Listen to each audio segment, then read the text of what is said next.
नमस्कार मित्रांनो, स्वागत आहे तुमचं कॉम्पिटिटिव्ह एक्झाम मराठी चॅनलमध्ये। तर या व्हिडिओमध्ये आपण डिस्कस करणार आहोत की बॉम्बे हायकोर्ट क्लर्क भरतीचा जे काय कट ऑफ आहे कुठल्या स्टेजवर कसा असतो आणि किती लागतो आणि किती तुम्हाला मिनिमम मार्क्स घ्यावे लागतील सिलेक्शनसाठी, या संदर्भात हा व्हिडिओ आहे। तर बघा, तत्पूर्वी चॅनलवर नवीन असाल तर चॅनलला सबस्क्राईब करा आणि त्याचबरोबर कृपया सर्वांनी व्हिडिओला लाईक करा। लाईक केल्याशिवाय कोणी जाऊ नका कृपया। तर बघा, पहिली जी काही शॉर्टलिस्ट त्यानंतर तुम्हाला जे काय पहिली जी पायरी आहे किंवा पहिली स्टेज आहे या ठिकाणी रिटन टेस्ट किंवा स्क्रीनिंग टेस्ट। तर स्क्रीनिंग टेस्टसाठी या ठिकाणी मिनिमम क्रायटेरिया जो आहे तो 45 मार्काचा आहे। आता बघा, 45 मार्काचा क्रायटेरिया आहे। तर बघा, 45च्या खाली जर पडले किंवा 45च्या कमी जर मार्क पडले तुम्हाला तर तुम्ही पुढच्या स्टेजला पात्रच होणार नाही। पण फक्त 45वर सिलेक्शन होईल का, तर नाही होणार असे। त्यासाठी तुम्हाला जास्तीत जास्त मार्क घ्यावे लागतील। आणि बघा, सर्व या ठिकाणी सब्जेक्टसुद्धा दिलेले आहेत। मराठी आहे 10 मार्कासाठी, इंग्लिश आहे 20 मार्कासाठी, जनरल नॉलेज आहे परत 10 मार्कासाठी, आणि जनरल इंटेलिजन्स जे काय बुद्धिमत्ता आहे ती 20 मार्कासाठी, आणि अर्थमॅटिक जे म्हणजे गणित या ठिकाणी 20 मार्कासाठी, आणि कम्प्युटरचं नॉलेज या ठिकाणी 20 मार्कासाठी। असे या ठिकाणी तुम्हाला एकूण 90 मार्क आहेत। तर 90 मार्कापैकी तुम्हाला किती किमान या ठिकाणी 45 मार्क म्हणजे 50% मार्क या ठिकाणी घ्यायचे आहेत। त्यानंतर बघा, दुसरी स्टेज जे काय आहे टायपिंग टेस्ट होणार आहे, इंग्लिश टायपिंग टेस्ट। तर इंग्लिश टायपिंग टेस्टचा सराव करताना माझ्या मते तुम्ही आहे ना बॅकस्पेस बंद करून केला पाहिजे सराव। तिथं बॅकस्पेस चालू जरी असेल तर तुम्हाला बॅकस्पेसची या ठिकाणी सवय तुमची म्हणजे मोडल्या जाते किंवा सवय बंद होऊन जाते।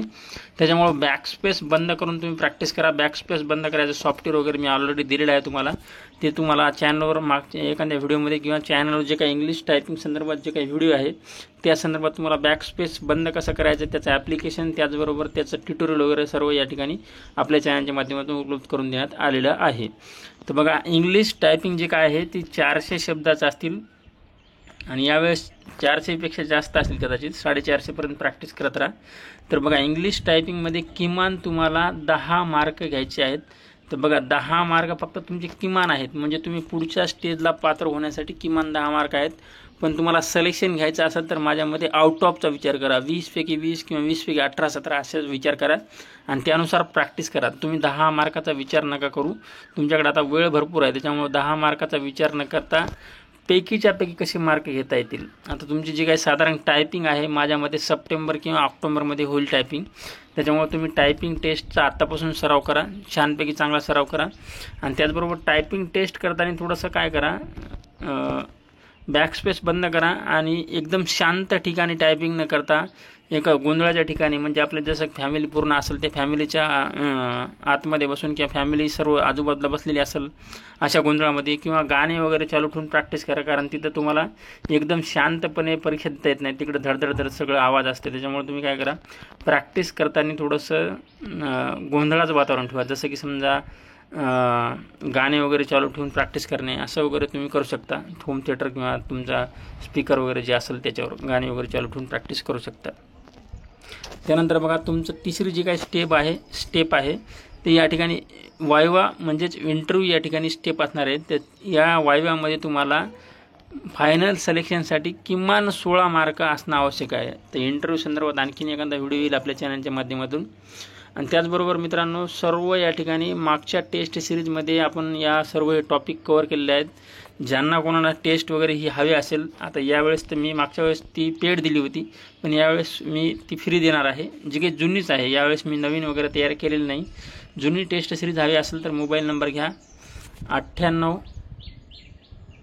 60 65 06 34 हा माझा नंबर आहे, व्हॉट्सअप नंबर। कृपया कॉल कोणी करू नका, फक्त व्हॉट्सअपला मेसेज करा, तुम्हाला टेस्ट सिरीज वगैरे मिळून जाईल। त्याचा भरपूर प्रॅक्टिस केलं तुम्हाला या ठिकाणी कुठलीही या परीक्षेसंदर्भात अडचण येणार नाही। आणि त्याचबरोबर GK GSसाठी तुम्ही माझ्या मते जास्त पुस्तकं न वाचता कोर्टाचे जे काही 3-4 प्रश्न आहेत ते कोर्टाचे जे काही नवीन अपडेट आहेत त्याचबरोबर, आणि खेळासंदर्भात 1-4-5 प्रश्न, असे जे काही मोजके चालू घडामोडी आणि खेळ आणि कोर्टाचे जे काही जनरल नॉलेज आहे किंवा समाजसुधारक वगैरे, आता टॉपिक वाईज सुद्धा व्हिडिओ दिलेला आहे मी, कुठल्या टॉपिकवर किती प्रश्न येऊ शकतात टॉपिक वाईज सुद्धा व्हिडिओ आपल्या चॅनलवर आहे।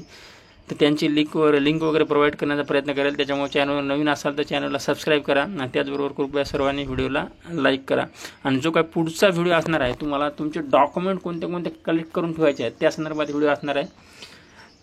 तर बघा, तुम्हाला डॉक्युमेंट संदर्भात सुद्धा आपल्या चॅनलच्या माध्यमातून अगोदर व्हिडिओ प्रोव्हाइड केलेला होता, पण तरी एक नवीन व्हिडिओ घेऊन येईल मी डॉक्युमेंट संदर्भात. तर चला तर मित्रांनो, भेटूया पुढच्या व्हिडिओमध्ये. चला मित्रांनो, धन्यवाद. तुम्हाला हे समजत असेल बघा, शॉर्टमध्ये सांगतो एकदा. रिटन टेस्टमध्ये तुम्हाला किमान 45 मार्क पडले तर तुम्ही या ठिकाणी पुढच्या स्टेजसाठी पात्र होणार. पण माझ्यामध्ये फक्त 45वर तुमचं सिलेक्शन होणं अवघड आहे, त्याच्यामुळे किमान 60+ विचार करा. त्यानंतर टायपिंग टेस्टमध्ये किमान 10 मार्क असणं आवश्यक आहे किंवा 10 मार्क पडणं आवश्यक आहे तुम्हाला.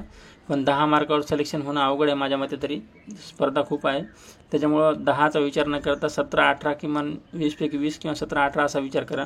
आणि इंटरव्ह्यूमध्ये सुद्धा तुम्हाला चांगला परफॉर्मन्स द्यायचा आहे. इंटरव्ह्यू तुमचा मराठीमध्येच होईल, पण इंग्लिशमध्ये थोडंफार बोलण्याचा प्रयत्न करा. जसं की सेल्फ इंट्रोडक्शन असेल, त्याच्यानंतर तुम्हाला स्वतःविषयी माहिती सांगणं किंवा तुम्ही ज्या विषयामध्ये मास्टरी केलेली आहे किंवा PhD केलेली आहे किंवा तुम्ही जे काही शिक्षण घेतलेलं आहे ज्या विषयामध्ये, त्या संदर्भात थोडंसं माहिती ठेवा तुम्हाला. कारण त्या संदर्भात प्रश्न गॅरंटीने विचारतील इंटरव्ह्यूमध्ये.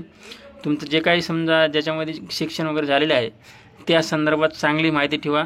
आणि त्याचबरोबर चॅनलला सबस्क्राईब करा आणि व्हिडिओला लाईक करा. चला तर मित्रांनो.